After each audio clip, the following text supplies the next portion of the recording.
In a small village surrounded by lush hills and fertile farms, Princess Amina lived with her father, King Baal, who ruled over the village. Amina was the king's eldest daughter and was known for her kindness and gentle nature. She treated the villagers with great care, always trying to make their lives better. However, Amina faced a difficult challenge that she had struggled with her entire life. She had a strong, unpleasant body odor. Even as a young girl, Amina smelled far worse than the other children. And as she grew older, the odor only intensified. It trailed behind her wherever she went, and the people in the village started to treat her differently. Over time, the villagers began to avoid her, making unkind jokes about her scent.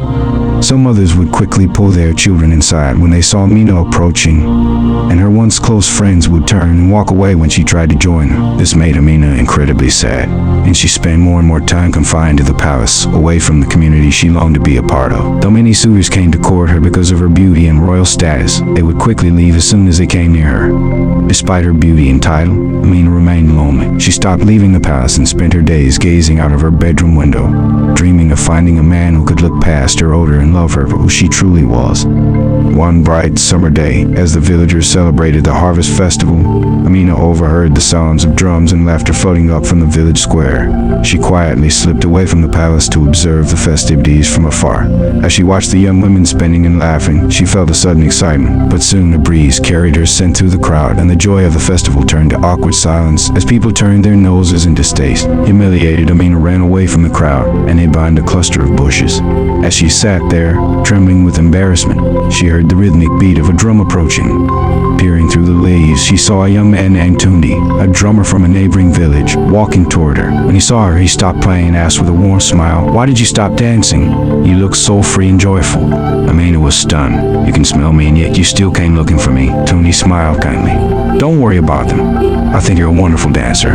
Don't let their unkind words stop you from being happy." His words were like a balm to her soul, and she decided to dance again.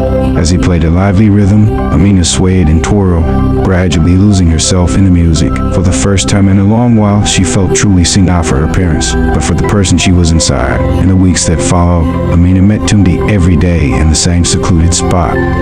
They shared stories and laughter, and he played his drum for her while she danced with abandon. Through his kindness and acceptance, Amina's spirit began to heal, and she slowly fell in love with him.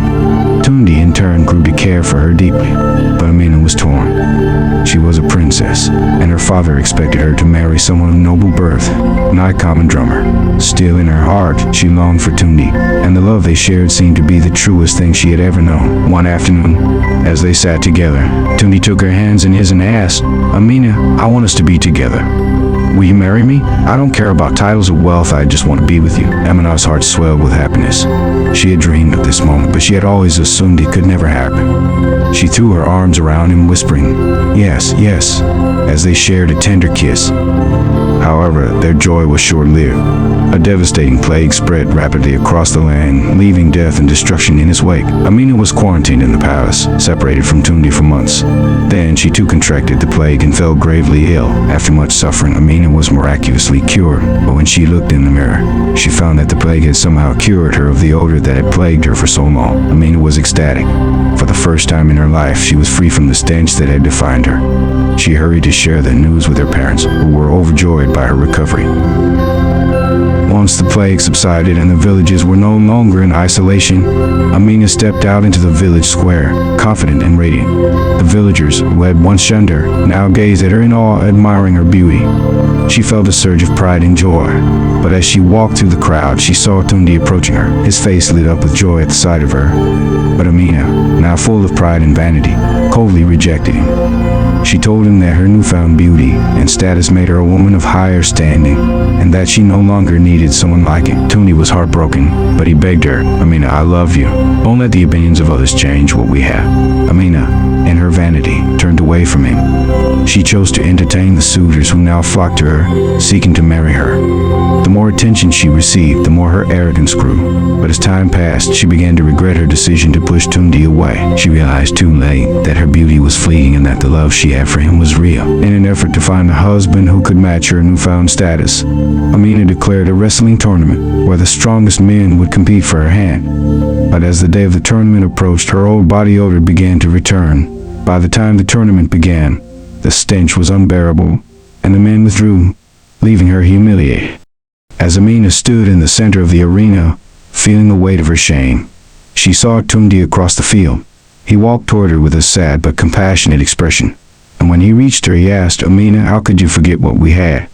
Why did you choose this over our love?" Tears filled Amina's eyes as she realized her mistake. She had chosen vanity over love, and now she had lost the most important person in her life. "Please forgive me, Tundi. I was wrong." And so, with a tearful apology, Amina and Tundi began to rebuild the love they had once shared, realizing that true beauty was not in appearance, but in the love and kindness they had for each other.